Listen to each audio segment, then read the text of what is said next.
ਸਵਾਗਤ। ਤੁਸੀਂ ਦੇਖ ਰਹੇ ਹੋ ਪ੍ਰੋਗਰਾਮ ਗੱਲਾਂ ਤੇ ਗੀਤ ਤੇ ਮੈਂ ਹਾਂ ਸੁਰਭੀ ਸ਼ਰਮਾ। ਤੇ ਸਾਡੇ ਸਰੀਰ ਨੂੰ ਨਾ ਕਈ ਤਰ੍ਹਾਂ ਦੀ ਸਮੱਸਿਆਵਾਂ ਜਦੋਂ ਹੋ ਜਾਂਦੀਆਂ ਨੇ ਸਰੀਰਿਕ ਤੇ ਅਸੀਂ ਵੱਖ-ਵੱਖ ਤਰ੍ਹਾਂ ਦਾ ਇਲਾਜ ਕਰਾਉਂਦੇ ਆ। ਇਸ ਦੇ ਨਾਲ ਹੀ ਕਈ ਲੋਕ ਜਿੱਦਾਂ ਹੋਮੋਪੈਥੀ ਕਰਾਉਂਦੇ ਨੇ, ਐਲੋਪੈਥੀ ਦਾ ਇਲਾਜ ਕਰਾਉਂਦੇ ਨੇ ਤੇ ਆਯੁਰਵੈਦਿਕ ਇਲਾਜ ਕਰਾਉਂਦੇ ਨੇ। ਤੇ ਬਹੁਤ ਸਾਰੇ ਲੋਕ ਇਹੋ ਜਿਹੇ ਨੇ ਜੋ ਇਸ ਗੱਲ ਦੇ ਵਿੱਚ ਦੁਵਿਧਾ 'ਚ ਫਸੇ ਰਹਿੰਦੇ ਨੇ ਕਿ ਸਾਨੂੰ ਕਿਸ ਇਲਾਜ ਕਰਾਉਣਾ ਚਾਹੀਦਾ ਹੈ, ਕਿਸ ਦਾ ਨਹੀਂ ਕਰਾਉਣਾ ਚਾਹੀਦਾ। ਉਸ ਦੇ ਨਾਲ ਹੀ ਜੇ ਮੈਂ ਗੱਲ ਕਰਾਂ ਹੋਮੋਪੈਥੀ ਦੀ ਤੇ ਇਸ ਦੇ ਇਲਾਜ ਬਾਰੇ ਕੀ ਕੁਝ ਹੈ ਤੇ ਇਸ ਇਲਾਜ ਦੌਰਾਨ ਸਾਡੇ ਸਰੀਰ ਨੂੰ ਕੀ ਫਾਇਦੇ ਹੁੰਦੇ ਨੇ ਤੇ ਕਿਸ ਤਰੀਕੇ ਦੇ ਨਾਲ ਇਹ ਸਾਨੂੰ ਕਿਸੇ ਬਿਮਾਰੀ ਤੋਂ ਨਿਜਾਤ ਦਿਵਾਉਂਦੀ ਹੈ, ਇਸ ਬਾਰੇ ਜਾਣਨਾ ਬਹੁਤ ਜ਼ਰੂਰੀ ਹੈ।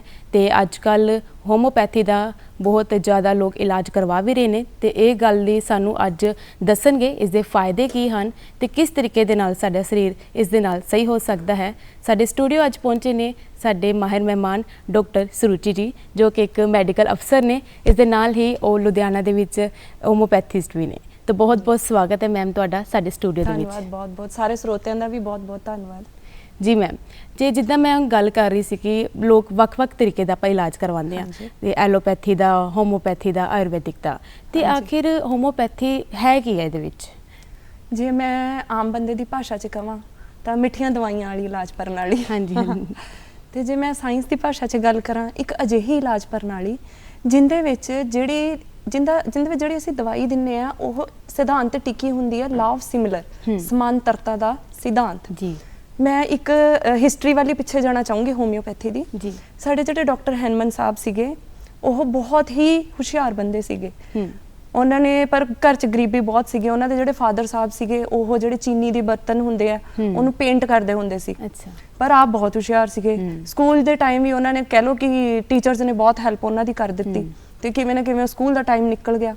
ਫਿਰ ਹੁਣ ਤੁਹਾਨੂੰ ਇਹ ਜਾਣ ਕੇ ਬੜੀ ਹੈਰਾਨੀ ਹੋਊਗੀ ਕਿ ਜਿਹੜੇ ਸਾਡੇ ਡਾਕਟਰ ਹੈਨਮਨ ਸਾਹਿਬ ਸੀ, ਡਾਕਟਰ ਸੈਮੂਅਲ ਕ੍ਰਿਸਚੀਅਨ ਹੈਨਮਨ, ਇਹ ਪ੍ਰੋਫੈਸ਼ਨ ਵਜੋਂ ਅੰਗਰੇਜ਼ੀ ਦੇ ਡਾਕਟਰ ਸੀਗੇ, ਅੰਗਰੇਜ਼ੀ ਮੈਡੀਸਨ ਦੇ ਡਾਕਟਰ ਸੀ, ਐਮਡੀ ਮੈਡੀਸਨ ਸੀ, ਜਿਹਨੂੰ ਅਸੀਂ ਅੱਜ ਦੀ ਭਾਸ਼ਾ ਦੇ ਵਿੱਚ ਮੈਡੀਸਨ ਦੇ ਵੱਡੇ ਡਾਕਟਰ ਕਹਿੰਦੇ ਆ।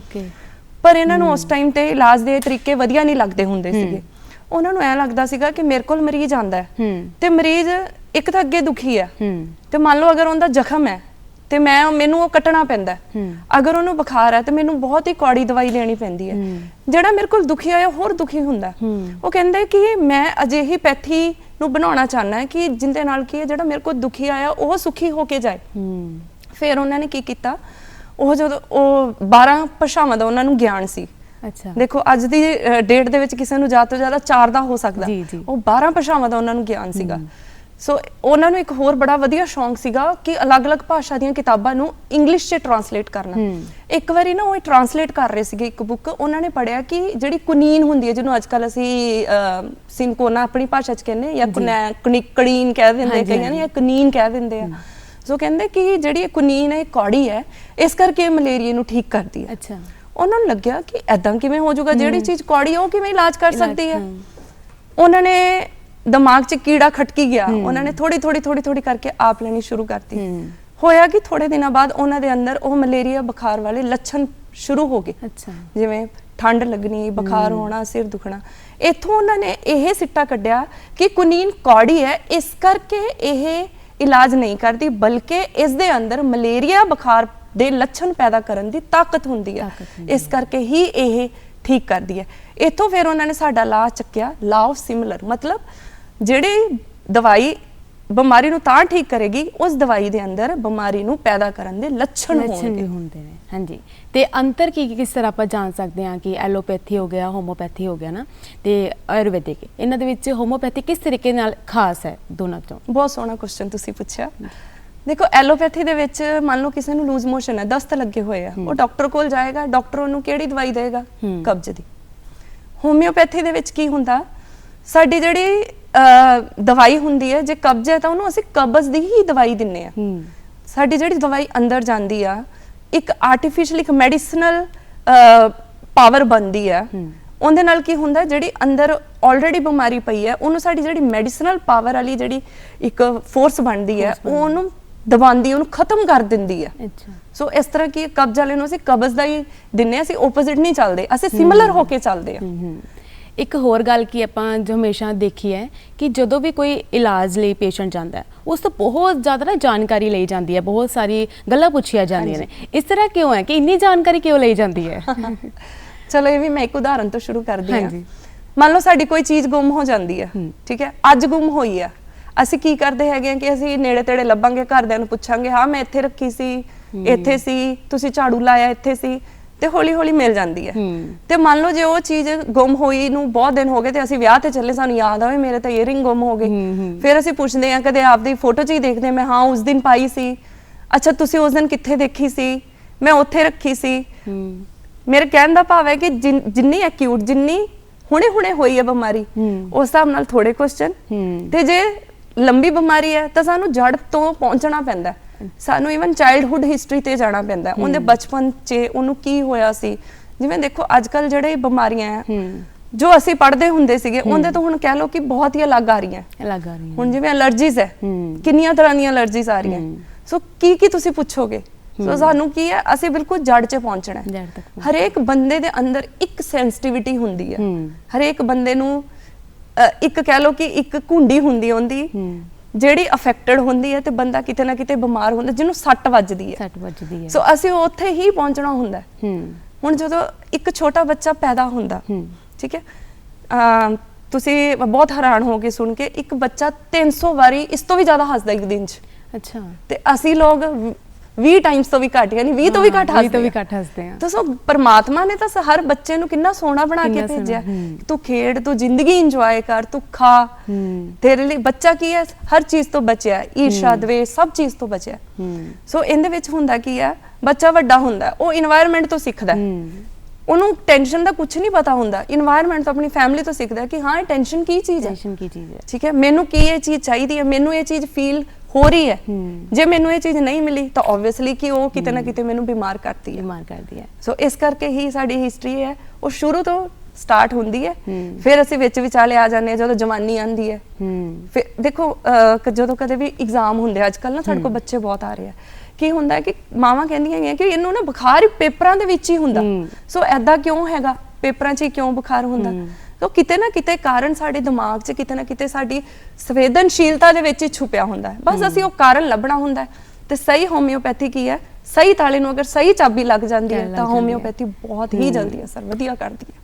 कहने का भाव यह है कि होम्योपैथी जी है कला इलाज ही नहीं देखती, पूरे पेशेंट नूं चैक करती है किस तरीके दा मैंटल स्टेटस है, किस तरीके दे नाल वो जिंदगी नूं जी रहा है ना, किहड़ी चीज़ दी कमी आ रही है। अजकल बहुत ज़्यादा स्ट्रैस असीं देखदे हां ते इस नूं किस तरह नजिठण दे विच मदद करदा है स्ट्रैस नूं होम्योपैथी? देखो जिहड़ी बीमारी हुंदी है ना उहदा एक कारण तां तुहाडा आपदा तना है। जदों असीं पढ़दे हुंदे सी ना बीमारियां 'च एक कारण आंदा सी इडियोपैथिक अननोन। सो इडियोपैथिक अननोन की है, वो तुहाडा अंदरला ही है, तुहाडी सोच है, जो तुसीं महसूस करदे हो वो ओही चीज़ है। सो जदों असीं देखो जदों भी कोई डॉक्टर कोल मरीज आंदा ना वो दुखी है, तुसीं जाओगे मैं जाऊंगी, अगर मैं एक ले मैं ना तो मैनू होगा डॉक्टर मैनू सुन तां ले, मैनू प्रॉब्लम की है मैनू सुन तां ले, पर जे डॉक्टर सुनूगा ही नहीं फिर वो कित्थों ठीक होएगा। तां ही देखो ओपीडीज भरियां पईयां पर मरीज नहीं शांत, मरीज नूं नहीं आराम आंदा, मरीज नूं हुंदा मैनू सुन तां ले। जे कोई डॉक्टर उन्दी 15 मिनट गल सुन लैंदा तो मरीज तो कमरे चों बाहर निकलदा ही ठीक हो जांदा, निकलदा ठीक हो जांदा क्योंकि उन्हें एहसास हो जांदा ना कि हुण मैं ठीक हो जावांगा। क्यों इहदा एक ना अपना सुभाव एक ह्यूमन नेचर है कि सानू कोई सुने, असीं ह्यूमन बीइंग आ, एक दूजे बिना नहीं रह सकते। सो तुसीं हो मैं हो या एक डॉक्टर है, ਉਹਨੂੰ ਮਰੀਜ਼ ਦੀ हर गल सुननी चाहिदी है। तां ही मैनू 2 लाइनां इहदे च आ रही हैं कि मिलना है अगर भगवान को तो मिल पहले इंसान, खुद दर्शन देगा खुदा बिन देखे दरबान। वाह क्या बात है जी। इस नाल आपां होर भी बहुत सुनिया कि इहदे विच ना बहुत सारे परहेज रखने पैंदे ने, ते इह भी गल सच्ची है कि जिद्दां कि दवाई बहुत इहदी सेंसिटिव मन्नी जांदी है, किन्ने क परहेज जिहड़े इहदे विच रखने पैंदे ने सानू? देखो ये जिहड़ी होम्योपैथी है ना ये जो आई सीगी ये 17वीं सदी का एंड सीगा, पर जो ये वधी फुली है वो 18वीं सदी का मिड सीगा। सो उदों लोकां नूं हैंड वॉशिंग का पता नहीं सी, सानू भी पता है कि उदों साबण किहड़ी हुंदी सीगी, उदों लोकां नूं ये नहीं पता सीगा कि असीं हत्थ धोणे है या धो के कोई चीज़ खानी है, उन्हां नूं पता नहीं सी। इस करके उदों असीं थोड़ा जिहा करा दिंदे सीगे कि आपदा थोड़ा जिहा परहेज रख के चलो। वैसे इहदे विच कोई खास परहेज नहीं हुंदा, जिवें कई वारी ना साडीआं दवाई एलर्जी वाली कई हैगियां जिवें वो ਪਿਆਜ਼ ਕੱਚੇ ਤੋਂ ਬਣੀ ਆ, ਅਸੀਂ ਉਹਦੇ ਚ ਕਿਤੇ ਨਾ ਕਿਤੇ ਮਾੜਾ ਮੋਟਾ ਕਹਿੰਦੇ ਵੀ ਜਿੰਨੀ ਕੁ ਚਿਰ ਦਵਾਈ ਚੱਲਦੀ ਉਹਨਾਂ ਚਿਰ ਪਰਹੇਜ਼ ਰੱਖ ਲਓ। ਵੈਸੇ ਕੋਈ ਨਹੀਂ ਹੈਗਾ ਪਰਹੇਜ਼। ਦੇਖੋ ਅਸੀਂ ਸ਼ੁਰੂ ਤੋਂ ਹੁਣ ਸਾਡੇ ਬੱਚੇ ਆ, ਅਸੀਂ ਪੇਸਟ ਯੂਜ਼ ਕਰਦੇ ਆ, ਠੀਕ ਹੈ, ਅਸੀਂ ਪ੍ਰੋਡਕਟ ਹਰ ਬਾਹਰਲੇ ਵੀ ਯੂਜ਼ ਕਰਦੇ ਆ। ਸੋ ਇਹਦੇ ਨਾਲ ਇਹ ਨਹੀਂ ਹੁੰਦਾ ਕਿ ਕੋਈ ਚੀਜ਼ ਸਾਡੀ ਦਵਾਈ ਨੂੰ ਏਦਾਂ ਖਰਾਬ ਕਰੇਗੀ। ਵੈਸੇ ਇਹਦਾ ਕੋਈ ਖਾਸ ਪਰਹੇਜ਼ ਨਹੀਂ ਚੱਲਦਾ। ਮੈਂ ਵੀ ਸੁਣਿਆ ਕਿ ਪਰਫਿਊਮ ਜਾਂ ਫਿਰ ਕਿਸੇ ਵੀ ਸੁਗੰਧਿਤ ਚੀਜ਼ ਤੋਂ ਵੀ ਪਰਹੇਜ਼ ਕਰਨਾ ਚਾਹੀਦਾ। ਕਿ ਪਰਫਿਊਮ ਤੋਂ ਤਾਂ ਮੈਂ ਕਹੂੰਗੀ ਕਿ ਸਾਰੇ ਪਰਹੇਜ਼ ਕਰੋ।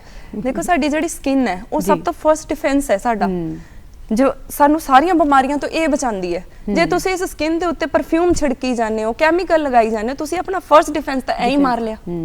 ਸੋ ਤੁਹਾਨੂੰ ਜਿਹੜੀਆਂ ਬਿਮਾਰੀਆਂ ਤੁਹਾਡੇ ਡਾਇਰੈਕਟ ਅੰਦਰ ਨੂੰ ਚਲੇ ਜਾਣਗੀਆਂ। ਸੋ ਹੋਰ ਇਹ ਹੁੰਦਾ ਕਿ ਜਿੰਨੀਆਂ ਅਲਰਜੀਜ਼ ਹੈਗੀਆਂ ਉਹ ਸਟਰੋਂਗ ਸਮੈਲ ਦੇ ਨਾਲ ਹੁੰਦੀਆਂ। ਸੋ ਪਰਫਿਊਮ ਦੀ ਇੰਨੀ ਸਟਰੋਂਗ ਸਮੈਲ ਹੁੰਦੀ ਹੈ, ਉਹ ਜਿਹੜੀ ਜਦੋਂ ਸਾਡੀ ਸਾਹ ਦੀ ਨਾਲੀ ਨੂੰ ਜਾਂਦੀ ਹੈ ਤਾਂ ਉਹਨੂੰ ਐ ਲੱਗਦਾ ਹੈ ਕਿ ਇਹ ਖਰਾਬ ਚੀਜ਼ ਹੈ, ਉਹ ਸੁੰਗੜਦੀ ਹੈ, ਸਾਹ ਦੀਆਂ ਬਿਮਾਰੀਆਂ ਆਉਂਦੀਆਂ। ਸੋ ਇਸ ਕਰਕੇ ਇਹਨਾਂ ਚੀਜ਼ਾਂ ਦਾ ਅਸੀਂ ਪਰਹੇਜ਼ ਕਰਾਉਂਦੇ ਹਾਂ। ਕਿਹੜੀਆਂ ਖਾਸ ਰੋਗ ਨੇ ਜਾਂ ਬਿਮਾਰੀਆਂ ਨੇ ਜਿਸ ਨੂੰ ਹੋਮੋਪੈਥੀ ਜੜੋਂ ਖਤਮ ਕਰ ਸਕਦੀ ਹੈ? ਮੈਂ ਕਹੂੰਗੀ ਹਰ ਤਰ੍ਹਾਂ ਦੀ ਬਿਮਾਰੀ ਹੈ। ਜੇ ਸਹੀ ਤਾਲੇ ਨੂੰ ਸਹੀ ਚਾਬੀ ਲੱਗ ਜਾਂਦੀ ਹੈ ਫਿਰ ਹਰ ਬਿਮਾਰੀ ਠੀਕ ਹੁੰਦੀ ਹੈ। ਹੋਮਿਓਪੈਥੀ ਬਿਮਾਰ ਨੂੰ ਠੀਕ ਕਰਦੀ ਹੈ, ਬਿਮਾਰੀ ਨੂੰ ਨਹੀਂ। ਇਸ ਕਰਕੇ ਹੀ ਅਸੀਂ ਇੰਨੀ ਡਿਟੇਲ ਲੈਂਦੇ ਆ। ਇੱਕ ਬੰਦਾ ਹੈ, ਹੁਣ ਇੱਕ ਬੰਦੇ ਨੂੰ ਖੜਾ ਕਰ ਲਓ, ਉਹਨੂੰ ਬੀਪੀ ਹੈ, ਉਹਨੂੰ ਸ਼ੂਗਰ ਹੈ, ਉਹਦੇ ਜੋੜ ਦੁਖਦੇ, ਉਹਨੂੰ ਨੀਂਦ ਨਹੀਂ ਆਉਂਦੀ, ਕਿਹੜੀ ਕਿਹੜੀ ਚੀਜ਼ ਤੁਸੀਂ ਲੈ ਕੇ ਦੋਗੇ? ਇਸ ਕਰਕੇ ਅੱਜ ਕੱਲ੍ਹ ਇਹ ਜਿਹੜੀਆਂ ਆਮ ਸਮੱਸਿਆਵਾਂ ਲੋਕਾਂ ਨੂੰ ਹੋ ਰਹੀਆਂ ਨੇ, ਬੀਪੀ ਸ਼ੂਗਰ ਦੀਆਂ, ਤੇ ਹਰ ਕਿਸੇ ਦੇ ਲਈ ਮਤਲਬ ਇਹ ਫਾਇਦੇਮੰਦ ਹੈ, ਸਭ ਲਈ ਫਾਇਦੇਮੰਦ ਹੈ। ਬਸ ਇੱਕ ਸਹੀ ਤਾਲੇ ਨੂੰ ਸਹੀ ਚਾਬੀ ਚਾਹੀਦੀ ਹੈ। ਬਸ ਉਹ ਕਿਤੇ ਨਾ ਕਿਤੇ ਪੁਆਇੰਟ ਅਸੀਂ ਲੱਭਣਾ ਹੁੰਦਾ। ਹੁਣ ਦੇਖੋ ਸ਼ੂਗਰ ਵਾਲਾ ਮਰੀਜ਼ ਹੈ, ਕਈ ਇਹੋ ਜਿਹੇ ਹੁੰਦੇ ਜਿਹੜੇ ਮਿੱਠਾ ਜਿਨ੍ਹਾਂ ਨੇ ਖਾਦਾ ਹੀ ਨਹੀਂ ਹੁੰਦਾ ਸਾਰੀ ਉਮਰ। ਕਈ ਇਹੋ ਜਿਹੇ ਹਾਰਟ ਦੇ ਪੇਸ਼ੈਂਟ ਹੁੰਦੇ ਆ ਜਿਨ੍ਹਾਂ ਨੇ ਘਿਓ ਮੱਖਣ ਖਾਦਾ ਹੀ ਨਹੀਂ। ਇੰਨਾ ਹੈਲਦੀ ਲਾਈਫ ਸਟਾਈਲ ਹੈ, ਮੈਂ ਨਾਮ ਨਹੀਂ ਲਵਾਂਗੀ। ਸਾਡੇ ਕਈ ਕਾਰਡੀਓਲੋਜਿਸਟ ਵੀ ਹੈਗੇ ਜਿਹੜੇ ਬਹੁਤ ਸੈਰ ਕਰਦੇ ਸੀਗੇ ਪਰ ਉਹਨਾਂ ਨੂੰ ਵੀ ਸਟੰਟ ਪੈ ਗਏ। ਸੋ ਕਿਤੇ ਨਾ ਕਿਤੇ ਕਾਰਨ ਤੁਹਾਡੀ ਸੋਚ 'ਚ ਹੁੰਦਾ, ਕਿਤੇ ਨਾ ਕਿਤੇ ਤੁਹਾਡਾ ਤਣਾਅ ਹੈ, ਕਿਤੇ ਨਾ ਕਿਤੇ ਤੁਹਾਡੀ ਸਹਿਨ ਕਰਨ ਦੀ ਸ਼ਕਤੀ ਦੇ ਉੱਤੇ ਕਿਤੇ ਨਾ ਕਿਤੇ ਉਹ ਕਾਰਨ ਟਿਕਿਆ ਹੁੰਦਾ, ਜਿਸ ਕਰਕੇ ਇਦਾਂ ਦੀਆਂ ਪ੍ਰੋਬਲਮ ਹੁੰਦੀਆਂ। ਹੁਣ ਸ਼ੂਗਰ ਹੈ, ਦੇਖੋ ਆਪਣੇ ਘਰੇ ਅਕਸਰ ਇਹ ਕਿਉਂ ਹੁੰਦੀ ਹੈ, ਅਸੀਂ ਕਹਿੰਦੇ ਆ ਕਿ ਬੰਦੇ ਦੀ ਜ਼ਿੰਦਗੀ ਦੇ ਵਿੱਚ ਮਿਠਾਸ ਘਟ ਗਈ, ਸ਼ੂਗਰ ਹੋ ਗਈ, ਸੋ ਤਾਂ ਸ਼ੂਗਰ ਹੋ ਜਾਂਦੀ ਹੈ। ਸੋ ਕਿਤੇ ਨਾ ਕਿਤੇ ਸਾਨੂੰ ਉਹ ਕਾਰਨ ਲੱਭਣਾ ਪੈਂਦਾ ਹੈ ਕਿ ਮਰੀਜ਼ ਕਿਉਂ ਬਿਮਾਰ ਹੋਇਆ, ਸਾਨੂੰ ਉਸ ਅਕੋਰਡਿੰਗ ਦਵਾਈ ਦੇਣੀ ਪੈਂਦੀ ਜਿਹਦੇ ਨਾਲ ਕਿ ਮਰੀਜ਼ ਦੀ ਬਿਮਾਰੀ ਜੜ ਤੋਂ ਪੱਟੀ ਜਾਂਦੀ ਹੈ। ਤੇ ਗੱਲ ਕਰ ਲੈਂਦੇ ਇਹਦੇ ਨਾਲ ਹੀ ਕੈਂਸਰ ਦੀ ਵੀ, ਅਸੀਂ ਨਾ ਕਿ ਕੈਂਸਰ ਕਿਸ ਤਰੀਕੇ ਆਮ ਸਮੱਸਿਆ ਹੈਗੀ ਹੈ ਤੇ ਹੋਮੋਪੈਥੀ ਕੀ ਇਸ ਦਾ ਇਲਾਜ ਵੀ ਕਰ ਸਕਦਾ ਹੈ? ਇੱਕ ਨਾ ਰਿਸਰਚ ਹੋਈ ਹੈ ਲਾਸ ਐਂਜਲਸ ਦੇ ਕੈਂਸਰ ਸੈਂਟਰ ਦੇ ਵਿੱਚ। ਲਾਸ ਐਂਜਲਸ ਦੇ ਕੈਂਸਰ ਸੈਂਟਰ 'ਚ ਇਹ ਰਿਸਰਚ ਹੋਈ ਹੈ ਕਿ ਜਿਹੜੇ ਲੋਕ ਹੈ ਉਹ ਮਰ ਰਹੇ ਨੇ, ਉਹਦਾ ਇੱਕ ਕਾਰਨ ਇਹ ਹੈਗਾ ਕਿ ਉਹ ਪੇਨ ਕਿਲਰ ਤੇ ਬਹੁਤ ਜ਼ਿਆਦਾ ਡਿਪੈਂਡ ਹੋ ਗਏ ਨੇ, ਜਿਹਦੇ ਨਾਲ ਕਿ ਉਹਨਾਂ ਦਾ ਸਰੀਰ ਹੈ ਉਹਦੇ ਅੰਦਰ ਜ਼ਹਿਰ ਇਕੱਠਾ ਹੋ ਰਿਹਾ, ਉਹਨਾਂ ਦੀ ਡੈਥ ਹੋ ਰਹੀ ਹੈ। ਫਿਰ ਉਹਨਾਂ ਨੇ ਇਹ ਦੇਖਿਆ ਕਿ ਜਿਵੇਂ ਕੈਂਸਰ ਵਾਲੇ ਪੇਸ਼ੈਂਟ ਨੂੰ ਬਹੁਤ ਪੇਨ ਹੁੰਦੀ ਹੈ, ਸਾਨੂੰ ਕੋਈ ਇਹੋ ਜਿਹੀ ਆਲਟਰਨੇਟਿਵ ਪੈਥੀ ਚਾਹੀਦੀ ਹੈ ਜਿਹਦੇ ਨਾਲ ਕੀ ਹੈਗਾ ਕੈਂਸਰ ਵਾਲੇ ਪੇਸ਼ੈਂਟ ਦਾ ਇਲਾਜ ਠੀਕ ਹੋਵੇ, ਉਹਦੀ ਜਿਹੜੀ ਡਿਪੈਂਡੈਂਸੀ ਹੈ ਅੰਗਰੇਜ਼ੀ ਦਵਾਈ ਤੇ ਘਟ ਜੇ ਤੇ ਕੋਈ ਹੋਰ ਪੈਥੀ ਦੇ ਉੱਤੇ ਕੋਈ ਐਦਾਂ ਦੀ ਦਵਾਈ ਹੋਵੇ ਜਿਹਦੇ ਨਾਲ ਕੀ ਹੈ ਉਹ ਠੀਕ ਹੋ ਜੇ।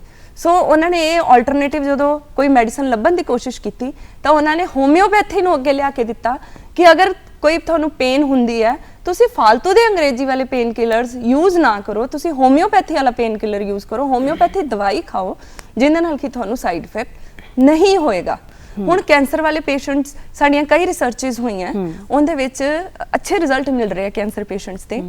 ਇੱਕ ਮੈਂ ਹੋਰ ਐਡੀਸ਼ਨ ਕਰਨਾ ਚਾਹੁੰਦੀ ਹਾਂ ਕਿ ਕੈਂਸਰ ਵਾਲੇ ਪੇਸ਼ੈਂਟ ਨੂੰ ਚਲੋ ਕੈਂਸਰ ਕਰਕੇ ਤਾਂ ਚਲੋ ਬਿਮਾਰ ਹੁੰਦਾ ਹੀ ਹੈ, ਜਦੋਂ ਟ੍ਰੀਟਮੈਂਟ ਲੈਂਦਾ ਹੈ, ਜਦੋਂ ਕੀਮੋਥੈਰੇਪੀ ਤੇ ਜਾਂਦਾ ਹੈ ਜਾਂ ਜਿਹਨੂੰ ਅਸੀਂ ਸੇਕੇ ਲੱਗਦੇ ਆ ਨਾ ਕੈਮੀਕਲ ਤੇ ਜਦੋਂ ਰਸਾਇਣਾ ਕਿਰਨਾਂ ਉਹਦੇ ਤੇ ਪਾਈਆਂ ਜਾਂਦੀਆਂ ਤਾਂ ਪੇਸ਼ੈਂਟ ਮਰ ਜਾਂਦਾ ਕਿਉਂਕਿ ਉਹਦੀ ਇਮਿਊਨਿਟੀ ਡਾਊਨ ਚਲੇ ਜਾਂਦੀ ਹੈ।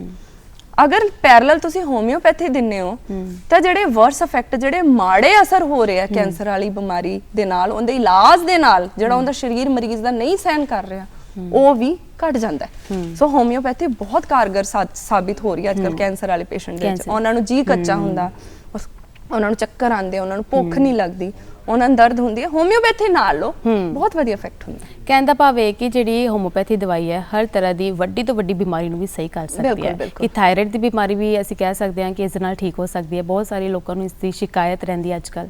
ਹਾਂਜੀ ਹਾਂਜੀ, ਥਾਇਰਾਇਡ ਦੇਖੋ ਅੱਗੇ ਅਸੀਂ ਜਦੋਂ ਪੜ੍ਹਦੇ ਹੁੰਦੇ ਸੀ ਅਸੀਂ ਕਹਿੰਦੇ ਹੁੰਦੇ ਸੀਗੇ ਕਿ ਇਹ 40 ਤੋਂ ਬਾਅਦ ਦੀ ਪ੍ਰੋਬਲਮ ਹੈਗੀ ਹੈ, ਪਰ ਹੁਣ ਅਸੀਂ ਦੇਖਦੇ ਹੈਗੇ ਕਿ ਮਾਵਾਂ, ਇੱਕ ਜਦੋਂ ਕੁੜੀ ਹੈ ਮਾਂ ਬਣਨ ਵਾਲੀ ਹੁੰਦੀ ਉਹ ਟੈਸਟ ਕਰਾਉਣ ਜਾਂਦੀ ਹੁੰਦਾ ਥਾਇਰਾਇਡ ਵਧਿਆ ਹੁੰਦਾ। ਕੀ ਕਾਰਨ ਹੈ ਇਦਾਂ ਦਾ? ਸੋ ਥਾਇਰਾਇਡ ਕੀ ਹੈ? ਸਾਡਾ ਬ੍ਰੇਨ ਹੈ, ਬ੍ਰੇਨ ਹਾਰਮੋਨਸ ਰਿਲੀਜ਼ ਕਰਦਾ, ਠੀਕ ਹੈ। ਉਹ ਇੱਕ ਸਾਡਾ ਥਾਇਰਾਇਡ ਨੂੰ ਵੀ ਉਹ ਮੈਸੇਜ ਭੇਜਦਾ ਤੂੰ ਰਿਲੀਜ਼ ਹੋ, ਜਿੰਨਾ ਸਾਡੀ ਬਾਡੀ ਕੰਟਰੋਲ ਰਹਿੰਦੀ ਹੈ। ਸੋ ਹੁੰਦਾ ਕੀ ਹੈ, ਜਦੋਂ ਸਾਡੀ ਸੋਚ ਦੇ ਵਿੱਚ ਇਦਾਂ ਦਾ ਕੋਈ ਕਾਰਨ ਆ ਗਿਆ, ਸਾਡੇ ਖਾਣ ਪੀਣ 'ਚ ਆ ਗਿਆ, ਠੀਕ ਹੈ, ਸਾਡੀ ਨੀਂਦ 'ਚ ਆ ਗਿਆ, ਜਾਂ ਇੱਕ ਔਰਤ ਹੈ ਜੋ ਚਾਹੁੰਦੀ ਸੀ ਉਹਨੂੰ ਨਹੀਂ ਮਿਲ ਰਿਹਾ, ਜਾਂ ਜਿਹੜਾ ਇਨਵਾਇਰਨਮੈਂਟ ਉਹਨੂੰ ਨਹੀਂ ਕੰਫਰਟੇਬਲ ਫੀਲ ਹੋ ਰਿਹਾ, ਤਾਂ ਉਹਦੇ ਨਾਲ ਹੁੰਦਾ ਕੀ ਆ ਕਿ ਇਹ ਜਿਹੜਾ ਥਾਇਰਾਇਡ ਨੂੰ ਮੈਸੇਜ ਆ ਰਿਹਾ ਕਿ ਤੂੰ ਨਿਕਲ ਉਹਦੇ 'ਚ ਪ੍ਰੋਬਲਮ ਆ ਜਾਂਦੀ। ਫਿਰ ਜਿਹੜਾ ਥਾਇਰਾਇਡ ਅੱਗੋਂ ਬਾਡੀ ਨੂੰ ਕੰਟਰੋਲ ਕਰ ਰਿਹਾ, ਉਹਦੇ 'ਚ ਪ੍ਰੋਬਲਮ ਆ ਜਾਂਦੀ ਹੈ। ਸੋ ਇਹਦੇ ਵਿੱਚ ਅਸੀਂ ਕੀ ਕਰਨਾ ਹੁੰਦਾ, ਅਸੀਂ ਬਸ ਕਾਰਨ ਹੀ ਲੱਭੀਦਾ ਕਿ ਥਾਇਰਾਇਡ ਹੋਇਆ ਕਿਉਂ, ਫਿਰ ਅਸੀਂ ਪੇਸ਼ੈਂਟ ਨੂੰ ਟ੍ਰੀਟਮੈਂਟ ਦਿੰਦੇ ਹਾਂ, ਜਿਸ ਨਾਲ ਥਾਇਰਾਇਡ ਵੀ ਠੀਕ ਹੋ ਜਾਂਦਾ। ਤੇ ਗੱਲਾਂ ਤੇ ਗੀਤ ਪ੍ਰੋਗਰਾਮ ਹੈ ਤੇ ਗੱਲਾਂ ਅਸੀਂ ਕਰ ਰਹੇ ਹਾਂ ਹੋਮੋਪੈਥੀ ਦੇ ਉੱਤੇ, ਤੇ ਹੁਣ ਥੋੜਾ ਆਪਾਂ ਗੀਤ ਦਾ ਆਨੰਦ ਵੀ ਲੈ ਲੈਂਦੇ ਹਾਂ। ਹਾਂਜੀ ਜੀ। ਆਓ ਸੁਣਦੇ ਹਾਂ ਇਹ ਪਿਆਰਾ ਜਿਹਾ ਗੀਤ।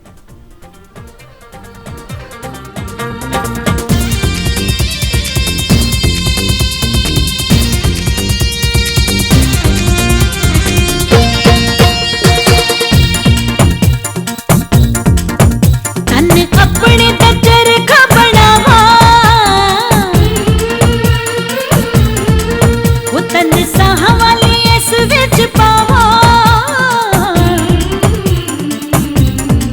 वो तन अपनी तजर खबड़ावा तन साह वाली इस विच पावा तन अपने तजर खबड़ावा तन साह वाली इस विच पावा वो तेरा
ਤੁਸੀਂ ਦੇਖ ਰਹੇ ਹੋ ਪ੍ਰੋਗਰਾਮ ਗੱਲਾਂ ਤੇ ਗੀਤ ਤੇ ਅੱਜ ਅਸੀਂ ਗੱਲ ਕਰ ਰਹੇ ਹਾਂ ਹੋਮੋਪੈਥੀ ਬਾਰੇ। ਇਹਦੇ ਬਾਰੇ ਚੰਗੀ ਤਰ੍ਹਾਂ ਜਾਣਕਾਰੀ ਦੇਣ ਲਈ ਸਾਡੇ ਨਾਲ ਸਾਡੇ ਸਟੂਡੀਓ ਦੇ ਵਿੱਚ ਮੌਜੂਦ ਨੇ ਡਾਕਟਰ ਸਰੂਚੀ ਜੀ। ਸੋ ਮੈਮ ਅਸੀਂ ਹੋਮੋਪੈਥੀ ਦੀ ਜਿਵੇਂ ਗੱਲ ਕਰ ਰਹੇ ਸੀ, ਇਸ ਦੇ ਨਾਲ ਅਸੀਂ ਗੱਲ ਕਰਾਂਗੇ ਕਿ ਐਲੋਪੈਥੀ ਜਦੋਂ ਅਸੀਂ ਲੈਂਦੇ ਹਾਂ ਜਾਂ ਆਯੁਰਵੈਦਿਕ ਕੋਈ ਵੀ ਦਵਾਈ ਲੈਂਦੇ ਹਾਂ ਤੇ ਉਸ ਦੇ ਵਿੱਚ ਅਲੱਗ-ਅਲੱਗ ਤਰ੍ਹਾਂ ਦੀ ਦਵਾਈ ਸਾਨੂੰ ਮਿਲਦੀ ਹੈ।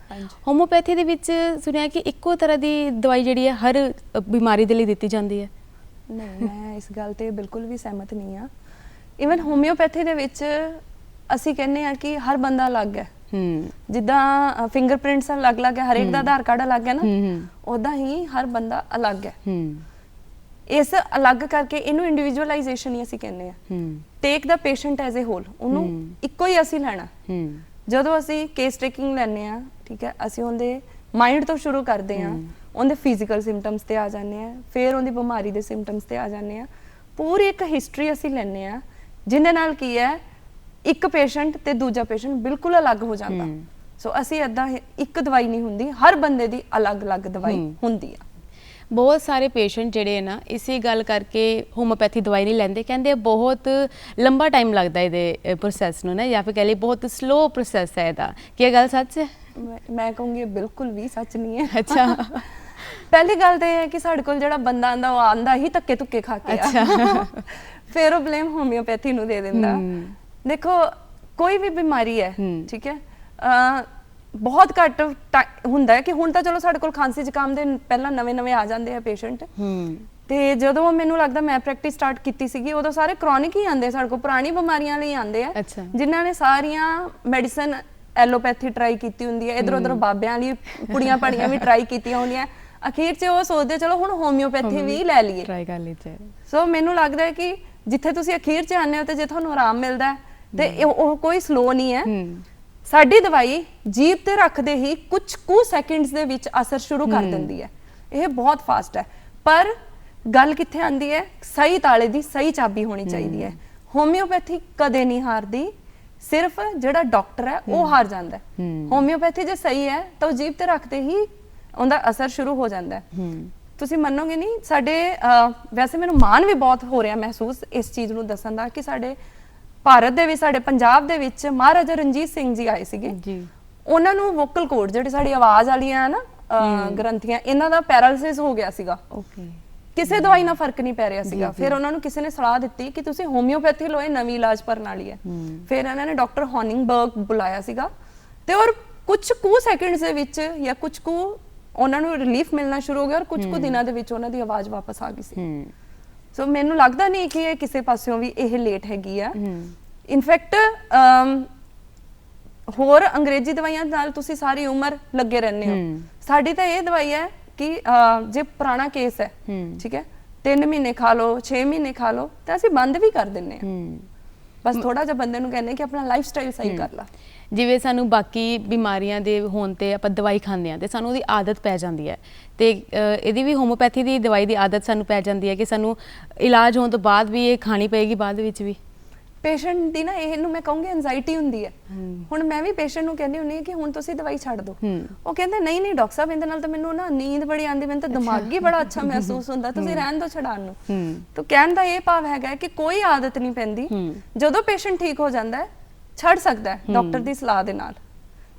ਤੇ ਆਪਣੀ ਲਾਈਫ ਸਟਾਈਲ ਨੂੰ ਚੇਂਜ ਕਰੋ। ਸਾਡੀਆਂ ਮੈਕਸਿਮਮ ਬਿਮਾਰੀਆਂ ਸਾਡੇ ਲਾਈਫ ਸਟਾਈਲ ਕਰਕੇ ਆ। ਸ਼ੂਗਰ ਹੈ, ਡਾਇਬਟੀਜ਼ ਹੈ, ਜਿਵੇਂ ਤੁਸੀਂ ਥਾਇਰਾਇਡ ਦੀ ਗੱਲ ਕੀਤੀ ਸੀਗੀ, ਪੇਟ ਦੇ ਰੋਗ ਹੈਗੇ ਆ, ਸਾਡੇ ਸਾਰੇ ਲਾਈਫ ਸਟਾਈਲ ਕਰਕੇ ਆ। ਠੀਕ ਹੈ, ਜਿੱਦਾਂ ਅਸੀਂ ਕਹੀਏ ਕਿ ਹੁਣ ਮੰਨ ਲਓ ਸਵੇਰੇ ਕਿਸੇ ਨੇ ਜਾਣਾ ਹੁੰਦਾ, ਉਹਨੂੰ ਪਹਿਲਾਂ ਉੱਠਣ ਦੀ ਕਾਹਲੀ ਹੁੰਦੀ ਆ, ਫਿਰ ਹਰੇਕ ਨੇ ਬ੍ਰੇਕਫਾਸਟ ਸਕਿਪ ਕਰ ਦੇਣਾ ਤੇ ਚੱਕੂਗਾ ਕੀ ਅਗਲਾ, ਇੱਕ ਸੈਂਡਵਿਚ ਜਾਂ ਬ੍ਰੈਡ ਚੱਕੂਗਾ। ਜਦੋਂ ਤੁਹਾਡਾ ਦਿਮਾਗ ਜਦ ਤੁਹਾਡਾ ਪੇਟ ਹੈਗਾ ਉਹ 12 ਘੰਟੇ 10 ਘੰਟੇ 8 ਘੰਟੇ ਬਿਲਕੁਲ ਹੀ ਫਾਸਟ ਤੇ ਸੀਗਾ, ਜੋ ਤੁਸੀਂ ਸੁੱਤੇ ਹੋ ਬਿਲਕੁਲ ਹੀ ਉਹ ਉਸ ਸਟੇਜ ਤੇ ਸੀਗਾ ਕਿ ਉਹ ਸਾਰੀ ਬਾਡੀ ਦੇ ਅੰਦਰ ਰਸਾਇਣਿਕ ਕਿਰਿਆਵਾਂ ਨੂੰ ਕਰ ਰਿਹਾ ਸੀ, ਵੇਸਟ ਮਟੀਰੀਅਲ ਨੂੰ ਕੱਢ ਰਿਹਾ ਸੀ। ਫਿਰ ਜਦੋਂ ਉਹਨੂੰ ਸਵੇਰੇ ਤੁਹਾਡੇ ਬ੍ਰੇਨ ਨੂੰ ਇੱਕ ਬਹੁਤ ਹੀ ਅੱਛਾ ਗਲੂਕੋਜ਼ ਵਾਲਾ ਫੂਡ ਚਾਹੀਦਾ, ਉਹ ਤੁਸੀਂ ਦੇ ਨਹੀਂ ਰਹੇ, ਤੁਸੀਂ ਉਹਦੇ ਲਈ ਦੇ ਕੀ ਰਹੇ ਹੈਗੇ ਹੋ, ਇੱਕ ਕੋਲਡ ਡਰਿੰਕ ਦੀ ਬੋਟਲ ਸੱਟ ਲਈ, ਇੱਕ ਸੈਂਡਵਿਚ ਸੱਟ ਲਿਆ, ਤੁਸੀਂ ਹਾਈਜੀਨਿਕ ਫੂਡ ਤਾਂ ਨਹੀਂ ਦਿੱਤਾ ਨਾ। ਫਿਰ ਤੁਹਾਨੂੰ ਤਾਂ ਆਪੇ ਬਿਮਾਰੀਆਂ ਚਿੰਬੜਨੀਆਂ। ਤੁਸੀਂ ਵਾਕ ਨਹੀਂ ਕਰਦੇ, ਜੇ ਤੁਸੀਂ ਵਾਕ ਨਹੀਂ ਕਰਦੇ ਤੇ ਜਿਹੜੇ ਤੁਹਾਡੇ ਜੁਆਇੰਟਸ ਹੈ ਉਹਨਾਂ ਨੇ ਹਿੱਲ ਕੇ ਜਿਹੜੇ ਤੁਹਾਡੇ ਦਿਮਾਗ ਨੂੰ ਮੈਸੇਜ ਦੇਣਾ ਕਿ ਅੱਛੇ ਹਾਰਮੋਨਸ ਨਿਕਲੋ ਜਿਹਦੇ ਨਾਲ ਇਹ ਜੁਆਇੰਟ ਮਜ਼ਬੂਤ ਹੋਣ, ਜਿਹਦੇ ਨਾਲ ਬੰਦੇ ਦੇ ਅੰਦਰ ਚੁਸਤੀ ਹੈ, ਜਿਹਦੇ ਨਾਲ ਅੱਛੇ ਖਿਆਲ ਆਣ। ਤਾਂ ਜੇ ਉਹੀ ਨਹੀਂ ਅਸੀਂ ਕਰਾਂਗੇ ਤਾਂ ਅਸੀਂ ਹੈਲਦੀ ਕਿਵੇਂ ਰਵਾਂਗੇ। ਹੁਣ ਫੀਮੇਲਸ ਦੀ ਅਸੀਂ ਗੱਲ ਕਰਦੇ ਹਾਂ, ਫੀਮੇਲਸ ਨੂੰ ਮੈਂਸਿਸ ਦੀ ਪ੍ਰੋਬਲਮ, ਕੁੜੀਆਂ ਨੂੰ ਦੇਖੋ 13-14 ਸਾਲ ਤੇ ਅਗਰ ਸ਼ੁਰੂ ਹੁੰਦੀ ਹੈ ਤੇ ਉਸ ਤੋਂ ਬਾਅਦ ਕਈਆਂ ਨੂੰ 6-6 ਮਹੀਨੇ ਆਉਂਦੇ ਨਹੀਂ, ਪੀਰੀਅਡਸ ਹੀ ਨਹੀਂ ਆਉਂਦੇ। ਤਾਂ ਇਹਦਾ ਕਾਰਨ ਕੀ ਹੈ? ਇੱਕ ਤਾਂ ਸਟ੍ਰੈਸ ਹੈ, ਸਕੂਲਾਂ ਦੇ ਵਿੱਚ ਸਟੱਡੀ ਦਾ ਬਹੁਤ ਸਟ੍ਰੈਸ ਹੈ, ਫਿਰ ਆਪਣੀ ਪੋਜੀਸ਼ਨ ਨੂੰ ਲੈ ਕੇ ਕੰਪੀਟੀਸ਼ਨ ਬਹੁਤ ਹੈ, ਫਿਰ ਪੇਰੈਂਟਸ ਵੱਲੋਂ ਹੀ ਬੱਚੇ ਦੇ ਉੱਤੇ ਬਹੁਤ ਡਿਪਰੈਸ ਕਰ ਦਿੱਤਾ ਜਾਂਦਾ ਹੈ, ਠੀਕ ਹੈ, ਟੀਚਰਸ ਵੱਲੋਂ ਕਰ ਦਿੱਤਾ ਜਾਂਦਾ ਹੈ। ਤਾਂ ਉਹ ਸਕੂਲ ਵਾਲੀ ਬੱਚਾ ਹੀ ਉਹਦੇ ਦਿਮਾਗ ਤੋਂ ਜਿਹੜੇ ਹਾਰਮੋਨਸ ਨਿਕਲਣੇ ਉਹ ਕਿੱਥੋਂ ਨਿਕਲਣਗੇ? ਉਹ ਜਿਹੜੇ ਉਹ ਨੀਂਵ ਬਣਦਾ, ਉਹ ਜਿਹੜਾ ਬੇਸ ਬਣਦਾ ਉਹੀ ਖਰਾਬ ਬਣਦਾ, ਜਿਹਦੇ ਨਾਲ ਕੀ ਉਹਨੂੰ ਇੰਨਾ ਅੱਗੇ ਨਜਿੱਠਣਾ ਪੈਂਦਾ। ਠੀਕ ਹੈ, ਪੀਸੀਓਡੀ ਇੱਕ ਅਜਿਹੀ ਬਿਮਾਰੀ ਹੈ, ਪੋਲੀਸਿਸਟਿਕ ਓਵੇਰੀਅਨ ਡਿਜ਼ੀਜ਼।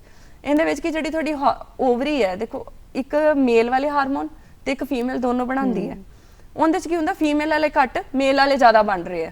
ਉਹਦੇ ਨਾਲ ਕੀ ਹੁੰਦਾ, ਕੁੜੀਆਂ ਦੇ ਦਾੜੀ ਉੱਗ ਜਾਂਦੀ ਹੈ, ਕੁੜੀਆਂ ਲੇਜ਼ਰ ਕਰਾਉਂਦੀਆਂ, ਪੇਟ ਉਹਨਾਂ ਦਾ ਵੱਧ ਜਾਂਦਾ ਤੇ ਉਹਨਾਂ ਨੂੰ ਪੀਰੀਅਡਸ ਨਹੀਂ ਆਉਂਦੇ 6-6 ਮਹੀਨੇ।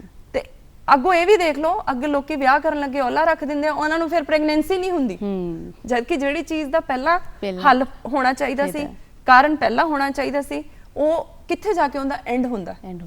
ਠੀਕ ਹੈ। ਸੋ ਮੇਰਾ ਤਾਂ ਇਹੀ ਕਹਿਣਾ ਹੈਗਾ ਕਿ ਹੋਮਿਓਪੈਥੀ ਕਦੇ ਵੀ ਦੇਰੀ ਨਾਲ ਅਸਰ ਨਹੀਂ ਕਰਦੀ, ਹੋਮਿਓਪੈਥੀ ਜੀਭ ਤੇ ਰੱਖਦੇ ਹੀ ਅਸਰ ਕਰ ਦਿੰਦੀ ਹੈ ਤੇ ਸਾਰੀ ਉਮਰ ਲਈ ਵੀ ਤੁਹਾਨੂੰ ਖਾਣੀ ਨਹੀਂ ਪੈਂਦੀ। ਠੀਕ ਹੈ, ਤੁਹਾਡਾ ਛੁਟਕਾਰਾ ਹੋ ਜਾਂਦਾ, ਬਸ ਆਪਣੇ ਲਾਈਫ ਸਟਾਈਲ ਨੂੰ ਚੇਂਜ ਕਰੋ।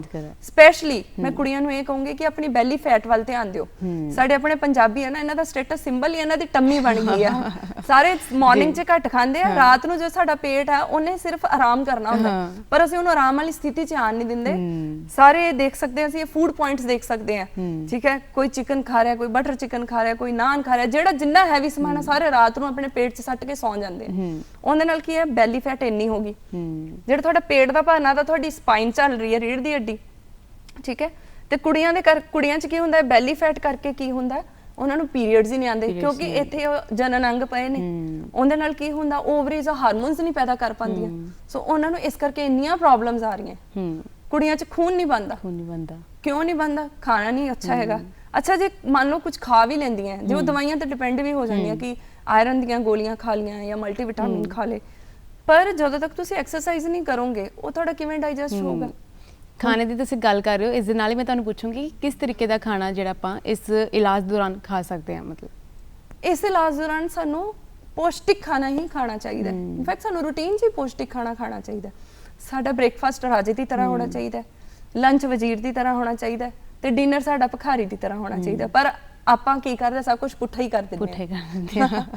ਸੋ ਮੈਕਸਿਮਮ ਸਾਡੀ ਥਾਲੀ ਦੇ ਵਿੱਚ ਨਾ ਰੇਨਬੋ ਜਿਵੇਂ ਹੁੰਦੀ ਨਾ, ਸਤਰੰਗੀ ਪੀਂਗ, ਸਾਰੇ ਕਲਰ ਐਡ ਕਰੋ, ਸਾਰੀਆਂ ਸਬਜ਼ੀਆਂ ਦੇ ਕਲਰ। ਠੀਕ ਹੈ, ਗਾਜਰ ਲਓ, ਠੀਕ ਹੈ, ਟਮਾਟਰ ਲਓ, ਠੀਕ ਹੈ, ਖੀਰਾ ਲਓ, ਅੱਛਾ ਜਿਹਾ ਸਲਾਦ ਬਣਾ ਲਓ। ਐਦਾਂ ਹੀ ਤੁਹਾਡੇ ਕੋਲ ਅੱਛੀਆਂ ਸਬਜ਼ੀਆਂ ਹੋਣੀਆਂ ਚਾਹੀਦੀਆਂ, ਰੋਜ਼ ਤੁਹਾਡੇ ਕੋਲ ਦਾਲ ਦੀ ਕੌਲੀ ਹੋਣੀ ਚਾਹੀਦੀ ਹੈ। ਬੜੇ ਮਰੀਜ਼ ਹੁੰਦੇ ਕਹਿੰਦੇ ਅਸੀਂ ਦਾਲ ਖਾਣੇ ਸਾਡਾ ਯੂਰਿਕ ਐਸਿਡ ਵੱਧਦਾ, ਐਦਾਂ ਕੁਝ ਵੀ ਨਹੀਂ ਹੈ। ਤੁਸੀਂ ਜੋ ਖਾਣੇ ਉਹਨੂੰ ਪਚਾਉਣ ਦੇ ਲਈ ਕੁਝ ਕਰੋ ਤਾਂ ਸਹੀ। ਯੂਰਿਕ ਐਸਿਡ ਸਰੀਰ 'ਚ ਤਾਂ ਵੱਧਦਾ ਹੈਗਾ ਜੋ ਤੁਹਾਡੇ ਪ੍ਰੋਟੀਨ ਸਹੀ ਹਜਮ ਨਹੀਂ ਹੁੰਦੇ। ਤੁਸੀਂ ਦਾਲ ਖਾਈ ਜਾਂਦੇ, ਤੁਸੀਂ ਐਕਸਰਸਾਈਜ਼ ਨਹੀਂ ਕਰਦੇ, ਤੁਹਾਡਾ ਪਸੀਨਾ ਕਿੱਥੋਂ ਨਿਕਲੇਗਾ, ਤੁਹਾਡਾ ਜ਼ਹਿਰ ਕਿੱਥੋਂ ਨਿਕਲੇਗਾ? ਉਹ ਕਿਤੇ ਨਾ ਕਿਤੇ ਪੇਟ 'ਚ ਹੀ ਇਕੱਠਾ ਹੋਏਗਾ। ਤੁਹਾਡੇ ਡਰ ਦੇ ਮਾਰੇ ਤੁਸੀਂ ਵੀ ਸਾਨੂੰ ਆਫਿਸ ਟਾਈਮ 'ਚ ਕਿਤੇ ਬਾਥਰੂਮ ਨਾ ਜਾਣਾ ਪੈ ਜਾਏ, ਤੁਸੀਂ ਪਾਣੀ ਨਹੀਂ ਪੀਂਦੇ। ਜੇ ਪਾਣੀ ਨਹੀਂ ਪੀਓਗੇ ਤਾਂ ਯੂਰਿਕ ਐਸਿਡ ਤੁਹਾਡਾ ਕਿੱਥੋਂ ਨਿਕਲੇਗਾ? ਉਹ ਕੀ ਹੁੰਦਾ, ਉੱਥੇ ਕਿਤੇ ਨਾ ਕਿਤੇ ਘਰ ਕਰਕੇ ਉਹ ਪੱਥਰੀਆਂ ਬਣ ਜਾਂਦੀਆਂ। ਫਿਰ ਪੇਸ਼ੈਂਟ ਸੋਚਦਾ ਕਿ ਮੈਂ ਤਾਂ ਇਦਾਂ ਦਾ ਕੁਝ ਖਾਂਦਾ ਨਹੀਂ ਸੀ, ਮੈਨੂੰ ਪਤਾ ਨਹੀਂ ਕਿਉਂ ਪੱਥਰੀਆਂ। ਅੱਜ ਕੱਲ ਹਰ ਦੂਜੇ ਬੰਦੇ ਨੂੰ ਪੱਥਰੀ ਹੈ। ਇਵਨ ਹੈਰਾਨੀ ਦੀ ਗੱਲ ਹੈ ਕਿ ਛੋਟੇ ਬੱਚਿਆਂ ਨੂੰ ਵੀ ਪੱਥਰੀ ਹੈ। ਇਹਦਾ ਕਾਰਨ ਹੀ ਇਹ ਹੈ ਕਿ ਸਾਡੀ ਡਾਈਟ ਹੀ ਨਹੀਂ ਸਹੀ ਹੈਗੀ। ਅੱਛਾ, ਦੂਜਾ ਅਸੀਂ ਸਬਜ਼ੀ ਦਾ ਗਲਾ ਹੀ ਘੋਟ ਦਿੰਨੇ ਆ, ਅਸੀਂ ਕੁੱਕਰ 'ਚ ਉਹਨੂੰ ਬਣਾ ਕੇ। ਸਾਨੂੰ ਉਹਨੂੰ ਇੰਨਾ ਵੀ ਨਹੀਂ ਉਹਨੂੰ ਕੁੱਕ ਕਰਨਾ ਚਾਹੀਦਾ ਕਿ ਉਹਦੇ ਜਿਹੜੇ ਪੌਸ਼ਟਿਕ ਤੱਤ ਉਹ ਮਰ ਜਾਣ। ਜਿਹੜੀਆਂ ਦਾਲਾਂ ਦੇ ਵਿੱਚ ਜਦੋਂ ਅਸੀਂ ਉਹਨਾਂ ਨੂੰ ਕੁੱਕ ਕਰਦੇ ਹਾਂ, ਉੱਤੇ ਪਾਣੀ ਆਉਂਦਾ, ਉਹ ਜਿਹੜਾ ਪਾਣੀ ਹੈ ਉਹ ਤੁਸੀਂ ਜਾਂ ਤਾਂ ਉਹਨੂੰ ਤੁਸੀਂ ਕੱਢ ਦਿਓ ਜਾਂ ਉਹਨੂੰ ਅੱਛੀ ਤਰੀਕੇ ਨਾਲ ਬਣਨ ਦਿਓ। ਦਾਲ ਅਨਾਜ ਨੂੰ ਅੱਛੀ ਤਰੀਕੇ ਨਾਲ ਪੱਕਣ ਦਿਓ, ਨਹੀਂ ਸੀਟੀਆਂ ਮਾਰ ਕੇ ਅਸੀਂ ਉਹਦਾ ਖਰਾਬ ਹੀ ਕਰ ਦੇਣਾ। ਸਿਰਫ ਅਸੀਂ ਪੇਟ ਭਰਦੇ ਆ ਤਾਂ ਹੀ ਸਾਡੇ ਸਰੀਰ ਨੂੰ ਕੁਝ ਨਹੀਂ ਲੱਗਦਾ। ਪੱਥਰੀਆਂ ਦੀ ਤੁਸੀਂ ਗੱਲ ਕਰ ਰਹੇ ਸੀ, ਤੇ ਕਿਸ ਤਰੀਕੇ ਦੇ ਨਾਲ ਇਲਾਜ ਕੀਤਾ ਜਾਂਦਾ ਹੋਮੋਪੈਥੀ ਦੇ ਵਿੱਚ? ਇਸ ਦਾ ਇਹਦੇ ਵਿੱਚ ਉਸ ਤਰ੍ਹਾਂ ਹੀ ਸਾਡੇ ਕੋਲ ਪੇਸ਼ੈਂਟ ਆਉਂਦਾ, ਮੰਨ ਲਓ ਸਾਡੇ ਕੋਲ 4 ਪੇਸ਼ੈਂਟ ਆਏ, ਉਹਨਾਂ ਨੂੰ ਪੱਥਰੀ ਹੈ, ਅਸੀਂ ਉਹਨਾਂ ਦੀ ਅਲੱਗ-ਅਲੱਗ ਹਿਸਟਰੀ ਲਵਾਂਗੇ ਜੀ। ਠੀਕ ਹੈ, ਫਿਰ ਉਹਨਾਂ ਦੇ ਸੁਭਾਅ ਦੇ ਅਨੁਸਾਰ, ਉਹਨਾਂ ਦੇ ਲੱਛਣਾਂ ਦੇ ਅਨੁਸਾਰ, ਹੁਣ ਕਈ ਹੁੰਦੇ ਪੇਸ਼ੈਂਟ ਉਹਨਾਂ 'ਚ ਪੱਥਰੀਆਂ ਸਾਇਲੈਂਟ ਹੁੰਦੀਆਂ, ਉਹਨਾਂ ਨੂੰ ਕੋਈ ਫਰਕ ਨਹੀਂ ਪੈਂਦਾ ਔਰ ਮੈਂ ਕਹੂੰਗੀ ਉਹਨਾਂ ਨੂੰ ਡਰਨ ਦੀ ਵੀ ਲੋੜ ਨਹੀਂ। ਕਈ ਪੇਸ਼ੈਂਟ ਹੁੰਦੇ ਆ ਉਹਨਾਂ ਨੂੰ ਯੂਰਿਨ ਨਹੀਂ ਰੁਕ ਕੇ ਆ ਰਿਹਾ, ਕਈ ਪੇਸ਼ੈਂਟ ਹੁੰਦੇ ਉਹਨਾਂ ਨੂੰ ਦਰਦ ਹੀ ਬਹੁਤ ਹੁੰਦੀ ਹੈ, ਬੈਕ ਪੇਨ ਹੋ ਰਹੀ ਹੈ। ਸੋ ਸਿੰਪਟਮ ਅਲੱਗ-ਅਲੱਗ ਹੋ ਜਾਂਦੇ ਆ। ਸੋ ਅਸੀਂ ਫਿਰ ਕਾਰਨ ਤੇ ਵੀ ਪਹੁੰਚਣਾ ਹੈਗਾ ਕਿ ਇਹਨੂੰ ਪੱਥਰੀ ਦਾ ਦਰਦ ਹੋਇਆ ਕਿਉਂ। ਸੋ ਅਸੀਂ ਉਹ ਸੁਭਾਅ ਦੇ ਅਨੁਸਾਰ, ਉਹਦੀ ਸਰੀਰਕ ਬਣਤਰ ਦੇ ਅਨੁਸਾਰ ਅਸੀਂ ਕਾਰਨ ਲੱਭਦੇ ਹਾਂ, ਅਸੀਂ ਇੱਕ ਦਵਾਈ ਸੈੱਟ ਕਰਦੇ ਹਾਂ ਜਿਹਦੇ ਨਾਲ ਕੀ ਇਹ ਬਿਮਾਰੀ, ਇਹ ਜਿਹੜੀਆਂ ਪੱਥਰੀਆਂ ਨਿਕਲ ਜਾਂਦੀਆਂ। ਔਰ ਇਹ ਹੋਮਿਓਪੈਥੀ ਦੀ ਬਹੁਤ ਚੰਗੀ ਗੱਲ ਹੈ ਕਿ ਅਸੀਂ ਜਿਹੜੀ ਹੁਣ ਦੁਬਾਰਾ ਅਸੀਂ ਦਵਾਈ ਦਿੰਨੇ ਆ, ਅਸੀਂ ਉਹ ਵੀ ਦਿੰਨੇ ਆ ਕਿ ਜਿਹਨਾਂ ਨਾਲ ਇਹ ਵਾਰ-ਵਾਰ ਪੱਥਰੀ ਬਣਨ ਦੀ ਕਿਰਿਆ ਉਹ ਵੀ ਖਤਮ ਹੋ ਜਾਵੇ। ਇਹ ਕਿਸੇ ਹੋਰ ਪੈਥੀ 'ਚ ਹੈ ਨਹੀਂ, ਇਹ ਸਿਰਫ ਹੋਮਿਓਪੈਥੀ 'ਚ ਹੈ, ਕਿਉਂਕਿ ਅਸੀਂ ਬੰਦੇ ਨੂੰ ਅਸੀਂ ਅੰਦਰੋਂ ਸਟਰੋਂਗ ਕਰਦੇ ਆ। ਸਾਡੀ ਜਿਹੜਾ ਸਰੀਰ ਹੈ, ਸਾਡਾ ਹੋਮਿਓਪੈਥੀ ਦਾ ਇਹ ਮੰਨਣਾ ਹੈ ਕਿ ਸਾਡੇ ਸਰੀਰ ਨੂੰ ਚਲਾਉਣ ਵਾਲੀ ਇੱਕ ਵਾਈਟਲ ਫੋਰਸ ਹੈ। ਦੇਖੋ, ਜਦੋਂ ਇੱਕ ਬੰਦਾ ਮਰਦਾ ਹੈ ਉਹਦੇ ਅੰਦਰੋਂ ਕੀ ਨਿਕਲਦਾ, ਉਹ ਵਾਈਟਲ ਫੋਰਸ ਹੈ। ਠੀਕ ਹੈ, ਉਹ ਜੀਵਨ ਸ਼ੈਲੀ ਵਾਲੀ ਤਾਕਤ ਹੈ। ਉਹ ਕਿਤੇ ਨਾ ਕਿਤੇ ਸਾਡੇ ਮਾਨਸਿਕ ਸੋਚ, ਤਣਾਅ, ਸਾਡੇ ਖਾਣ ਪੀਣ ਨਾਲ, ਸਾਡੀ ਸਰੀਰਕ ਕਸਰਤ ਦੀ ਕਮੀ, ਇੱਧਰ ਉੱਧਰ ਦੀਆਂ ਹੋਰ ਚੀਜ਼ਾਂ ਨਾਲ ਉਹ ਖਰਾਬ ਹੋ ਜਾਂਦੀ ਹੈ, ਜਿਸ ਨਾਲ ਕੀ ਹੁੰਦਾ, ਜਦੋਂ ਇਹ ਸਾਡੀ ਵਾਈਟਲ ਫੋਰਸ, ਇਹ ਜਿਹੜੀ ਸਾਡੀ ਸ਼ਕਤੀ ਹੈ, ਜੀਵਨ ਸ਼ਕਤੀ, ਇਹ ਖਰਾਬ ਹੋ ਜਾਂਦੀ ਹੈ, ਫਿਰ ਅਸੀਂ ਬਿਮਾਰ ਹੋ ਅਸੀਂ ਜਾਂਦੇ ਹਾਂ। ਬਿਮਾਰ ਹੋ ਜਾਂਦੇ ਹਾਂ। ਸੋ ਸਾਨੂੰ ਕੀ ਹੈ, ਇਸ ਜੀਵਨ ਸ਼ਕਤੀ ਨੂੰ ਖੁਸ਼ ਰੱਖਣਾ ਚਾਹੀਦਾ ਹੈ। ਜੇ ਇਹ ਹਸੀ ਤਾਂ ਫਿਰ ਅਸੀਂ ਵੀ ਹੱਸਦੇ ਹੀ ਰਵਾਂਗੇ। ਅਸੀਂ ਰਹਾਂਗੇ। ਕਹਿਣ ਦਾ ਭਾਵ ਕਿ ਬਿਨਾਂ ਆਪਰੇਸ਼ਨ ਤੋਂ ਵੀ ਪੱਥਰੀ ਨੂੰ ਹੋਮੋਪੈਥੀ ਦੇ ਨਾਲ ਠੀਕ ਕੀਤਾ ਜਾ ਸਕਦਾ ਹੈ। ਬਿਲਕੁਲ ਸਹੀ ਹੈ ਬਿਲਕੁਲ ਨਾ? ਜੀ, ਬਿਲਕੁਲ ਹੋਮਿਓਪੈਥੀ ਨਾਲ ਅਸੀਂ ਬਹੁਤ ਠੀਕ ਕਰ ਸਕਦੇ ਹਾਂ। ਬਹੁਤ ਸਾਰੇ ਲੋਕ ਜਿਹੜੇ ਨੇ ਨਾ ਇਸ ਕਰਕੇ ਵੀ ਦਵਾਈ ਨਹੀਂ ਲੈਂਦੇ ਕੋਈ ਵੀ, ਕਿਉਂਕਿ ਉਹਨਾਂ ਨੂੰ ਸਾਈਡ ਇਫੈਕਟ ਕਰ ਜਾਂਦੇ ਆ, ਸੂਟ ਨਹੀਂ ਕਰਦੀ, ਤੇ ਉਹ ਲੋਕ ਡਰਦੇ ਕਿ ਅਸੀਂ ਨਹੀਂ, ਆਪਾਂ ਕੋਈ ਇਲਾਜ ਨਹੀਂ ਕਰਨਾ, ਕੋਈ ਮੈਡੀਸਨ ਨਹੀਂ ਖਾਣੀ ਕਿ ਸਾਨੂੰ ਸੂਟ ਨਹੀਂ ਕਰੀ, ਰਿਐਕਸ਼ਨ ਕਰ ਜਾਏਗੀ। ਕਿ ਹੋਮੋਪੈਥੀ ਦੇ ਵਿੱਚ ਵੀ ਇਸ ਤਰੀਕੇ ਦੇ ਨਾਲ ਹੈ ਕਿ ਕੋਈ ਸਾਈਡ ਇਫੈਕਟ ਹੈ ਇਹਦਾ? ਮੈਨੂੰ ਇਹਦੇ ਜਵਾਬ ਨੂੰ ਦੋ ਚੀਜ਼ਾਂ 'ਚ ਵੰਡੂੰਗੀ ਜੀ।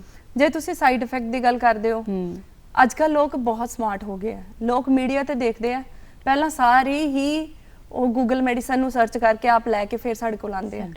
ਠੀਕ ਹੈ, ਫਿਰ ਉਹ ਬਲੇਮ ਕਰਦੇ ਆ ਕਿ ਨਹੀਂ ਮੈਨੂੰ ਇਹਦੇ ਨਾਲ ਇਫੈਕਟ ਹੋਇਆ।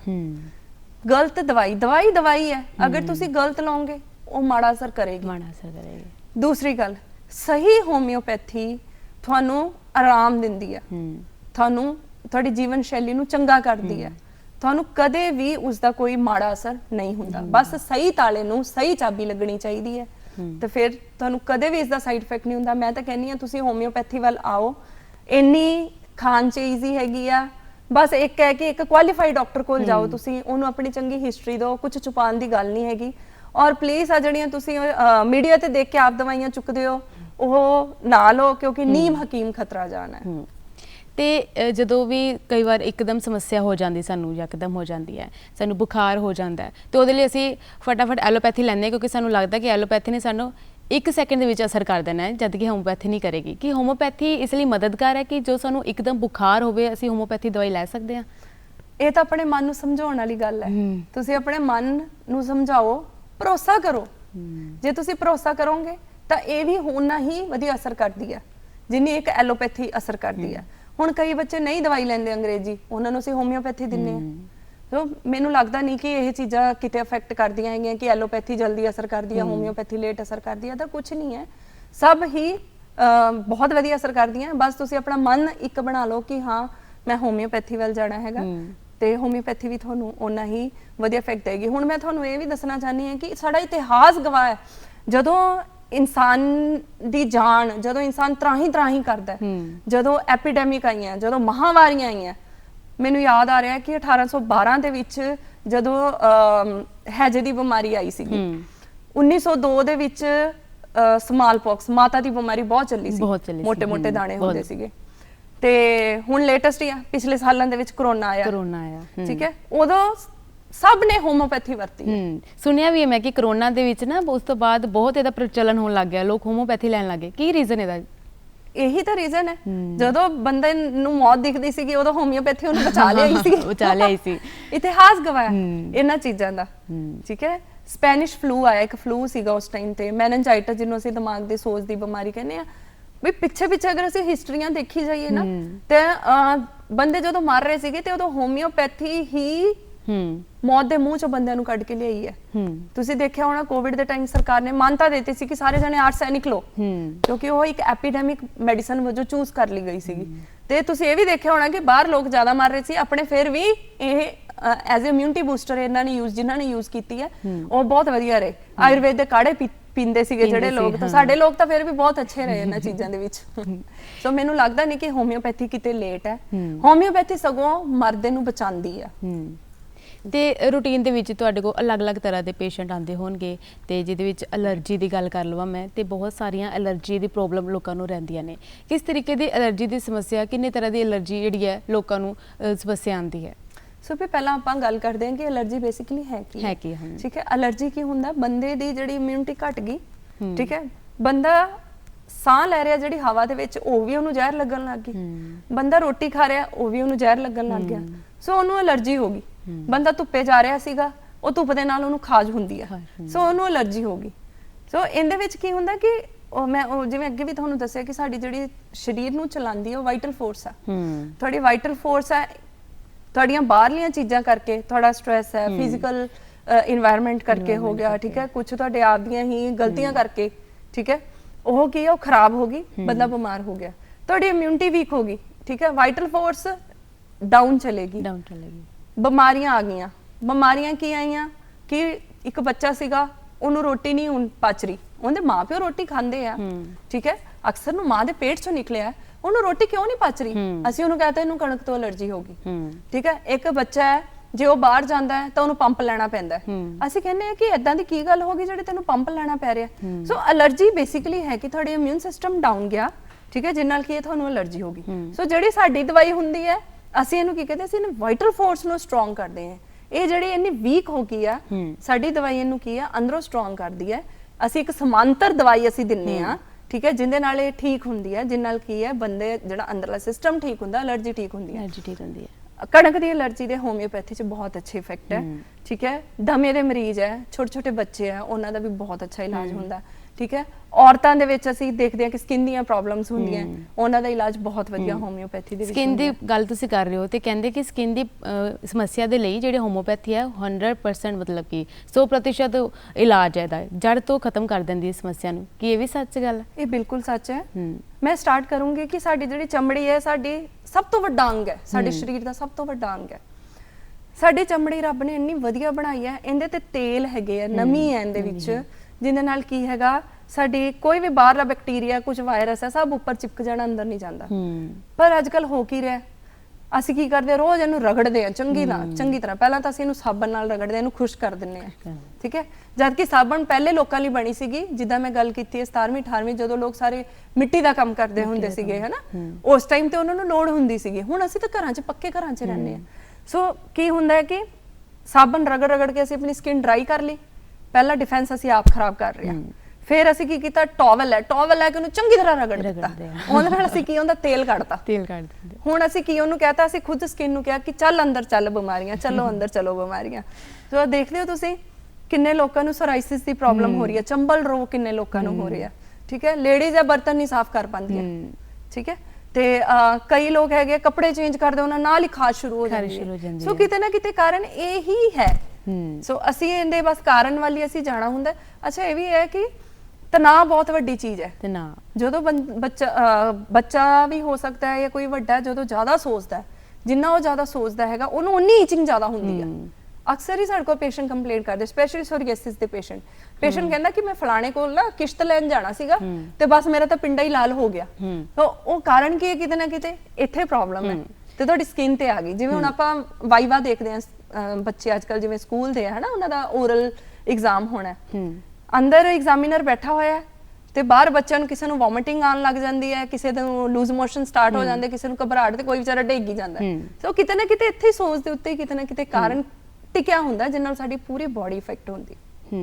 ਤੇ ਹੁਣ ਜਾਂਦੇ ਜਾਂਦੇ ਕੋਈ ਲਾਸਟ ਮੈਸੇਜ ਸਾਡੇ ਦਰਸ਼ਕਾਂ ਨੂੰ ਤੁਸੀਂ ਦੇਣਾ ਚਾਹੋਗੇ? ਮੈਂ ਤਾਂ ਇਹੀ ਕਹਿਣਾ ਚਾਹੂੰਗੀ ਕਿ ਤੁਸੀਂ ਹੋਮਿਓਪੈਥੀ ਅਪਣਾਓ। ਇਹ ਕੋਈ ਲੇਟ ਨਹੀਂ ਹੈਗੀ, ਬਹੁਤ ਹੀ ਫ੍ਰੈਂਡਲੀ ਹੈ, ਹਰ ਏਜ ਦਾ ਬੱਚਾ, ਭਲਾ ਵੱਡਾ ਹੈ, ਬਜ਼ੁਰਗ ਹੈ, ਸਾਰੇ ਉਹਨੂੰ ਲੈ ਸਕਦੇ ਆ।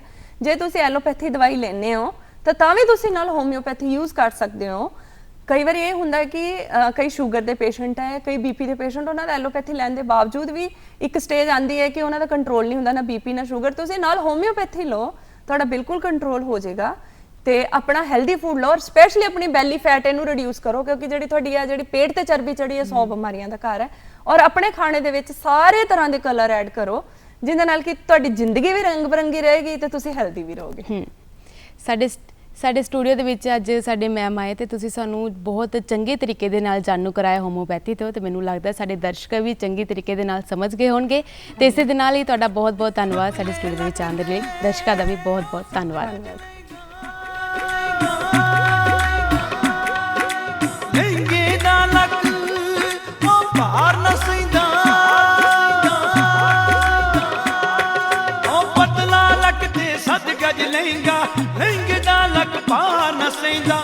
ਕੁੜੀ ਕਿਆਮਤ ਕਹਿਰ ਹੁਸਨ ਦਾ, ਕੁੜੀ ਕਿਆਮਤ ਕਹਿਰ ਹੁਸਨ ਦਾ, ਪਤਲੇ ਲੱਕ ਨੂੰ ਝੁਰਦੀਆਂ ਓਏ ਬਚ ਜੋ, ਓਏ ਬਚ ਜੋ ਮੁੰਡਿਓ ਆਣ ਦਿਓ। ਕੁੜੀ ਲਹਿੰਗਾ ਫੜ ਫੜ ਸੋਹਣਿਓ, ਲਹਿੰਗਾ ਫੜ ਫੜ ਤੁਰਦੀ ਆ, ਬਚ ਜੋ ਮੁੰਡਿਓ ਆਣ ਦਿਓ। ਕੁੜੀ ਲਹਿੰਗਾ ਫੜ ਫੜ ਬੱਚੀ ਆ, ਬਚ ਜੋ ਮੁੰਡਿਓ ਆਣ ਦਿਓ। ਕੁੜੀ ਲਹਿੰਗਾ ਫੜ ਫੜ ਬੱਚੀ ਆ, ਬਚ ਜੋ ਬਚ ਜੋ ਬਚ ਜੋ ਬਚ ਜੋ। ਕੁੜੀ ਲਹਿੰਗਾ ਫੜ ਫੜ ਤੁਰਦੀ ਆ, ਲਹਿੰਗਾ ਫੜ ਫੜ ਤੁਰਦੀ ਆ।